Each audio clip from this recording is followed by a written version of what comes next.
Okay, so this is the Ampex Pre Amp, which I've been working on for a number of months, and I'm just going to talk about the various the ways in which I've changed it. So what I've done is I've recapped everything that's kind of relevant. So that's the power caps, the filter capacitors. Now these things have these big can capacitors. So this big silver one here is a capacitor that has well, it's a can that contains three or four capacitors, and there's one there and one there, which I've replaced. The old ones were very, very old and looking a bit worse for wear and probably not working properly, creating lots of hum, I think. Now all the yellow ones here are coupling capacitors, so these ones are linking the various stages of the preamp. So you can see there's a number of them that I've changed throughout, and that was quite fiddly. Actually, it was quite a fiddly thing to do, to get in there. Also the there we go. Yep. So you can see the few that I've changed there.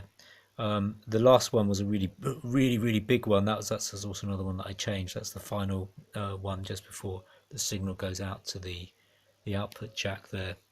Another thing I had to do, because I couldn't find a can capacitor for the filter capacitor like that, I had to just disconnect that one, and instead I've got these big silver ones here. So they're performing the same function that multi-can capacitor did. I just couldn't find one like that anywhere. So sometimes you can't get an equivalent part. You have to just do the best you can. So I got some good quality axial capacitors there. I've used them instead. What else did I do? Yeah, also obviously replaced or made that a lot safer and better soldered. This is the lead coming from the mic in jacket to the first stage. Also, this was quite an important thing to do. Is here this is a small value, large, high powered capacitor, which is just stepping down the voltage because the transformer is. It was either because the transformer is getting a bit old and it's kicking out. Where's the transformer? It's oh, it's down there somewhere. Anyway, the transformer was kicking out too high a voltage, so it needed to be stepped down. So that's what that thing is doing.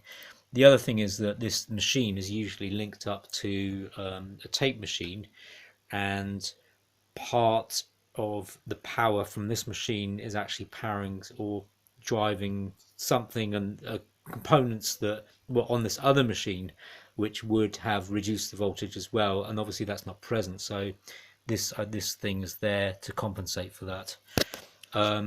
So in doing that, I basically kind of was measuring the voltages and trying to get them. I had the schematic and I was trying to get the voltages as close to the voltages, the ideal voltages that are listed in the schematic, and we got pretty close. So it's operating pretty much as it should be now.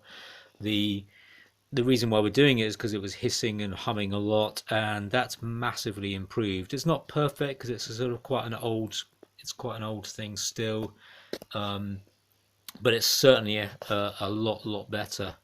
And yeah, I'm quite proud of this. Quite proud of this work.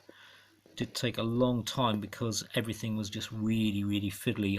At one stage I thought it would be a lot quicker just to strip the whole thing down and start again, but yeah, I think this was the way I did it was probably the best way, but it just at times it was really frustrating trying to get the soldering iron in there, or using like tweezers to try and like manipulate the leads on the end of the capacitors to try and get them into the right place. Anyway, so there we go. A really beautiful bit of vintage equipment that's been kind of restored. Cool.